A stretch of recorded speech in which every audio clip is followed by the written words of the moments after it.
Bienvenue dans Evolify. Tu as 3 façons d'apprendre Excel. Soit tu suis des cours en présentiel ou en ligne, mais payants.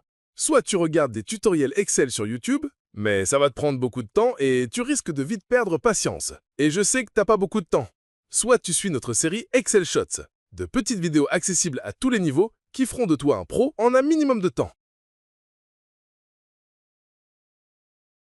Excel est un logiciel tableur de Microsoft qui te permet d'écrire, organiser, calculer et analyser des données à travers des feuilles de calcul. C'est un outil facile à utiliser qui peut être utile dans tes études, ton travail, tes projets et même dans ta vie quotidienne. Donc, que tu sois étudiant, stagiaire, professionnel junior ou senior, et surtout si tu es data analyst et que tu veux développer tes compétences, commencer par Excel est un excellent point de départ. Alors, commençons.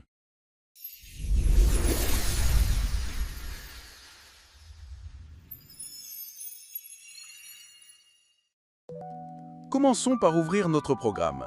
On va dans la barre de recherche et on tape Excel. Puis, la page d'accueil s'affiche. Tu auras alors plusieurs options.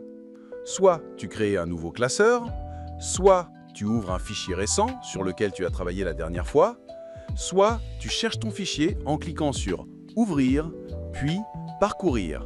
À ce moment-là, l'explorateur de ton PC s'ouvre et tu peux aller dans le dossier où se trouve le fichier dont tu as besoin.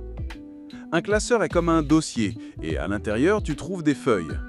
Tu peux en ajouter autant que tu veux, en supprimer et même les renommer. Par exemple, celle-ci, on peut l'appeler A, celle-là B et celle-ci C. Chaque feuille est en fait une table bien organisée en lignes et colonnes. Les lignes sont repérées par des numéros, 1, 2, 3, etc. Les colonnes sont repérées par des lettres, A, B, C, etc. Le point où une ligne et une colonne se croisent s'appelle une cellule.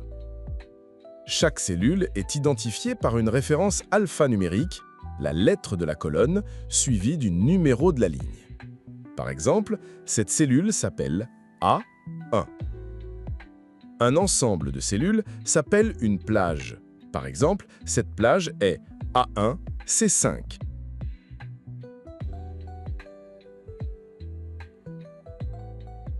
Dans chaque cellule, tu peux écrire ce que tu veux. Du texte, un nombre, une date ou encore une formule. Prenons un exemple. Dans la cellule A2, le nom du client, par exemple Alex. Dans la cellule B2, la date de vente, par exemple le 1er-8-2025. Dans la cellule C2, le prix de vente, mettons 20 €. Dans la cellule D2, le prix d'achat, on va dire 15 €. Dans la cellule E2, le profit, avec une petite formule qui calcule la différence entre le prix de vente et le prix d'achat, c'est-à-dire égal C2 moins D2.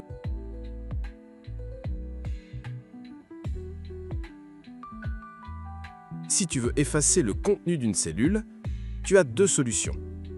Soit tu appuies sur la touche Supr de ton clavier, soit tu fais un clic droit avec la souris et tu choisis « Effacer le contenu ».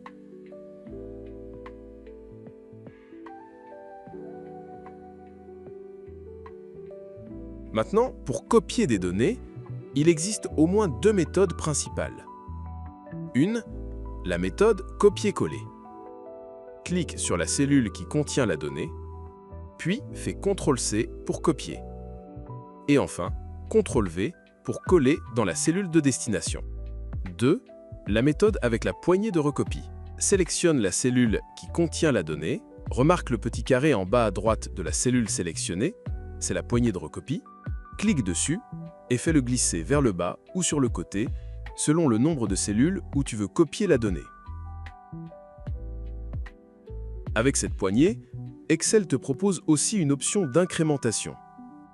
Par exemple, si tu écris 1 dans une cellule et que tu tires la poignée, Excel complète automatiquement avec 2, 3, 4, etc. Si tu écris une date comme le 1er janvier 2025, il complétera avec le 2 janvier 2025, le 3 janvier 2025. Finalement, n'oubliez pas de sauvegarder votre travail. Pour enregistrer votre fichier, cliquez sur « Fichier » puis sur « Enregistrer sous ». Choisissez le dossier où vous voulez l'enregistrer, par exemple Bureau, donnez un nom à votre fichier, puis cliquez sur « Enregistrer ». De cette façon, votre travail sera bien sauvegardé. C'est tout pour aujourd'hui. See you!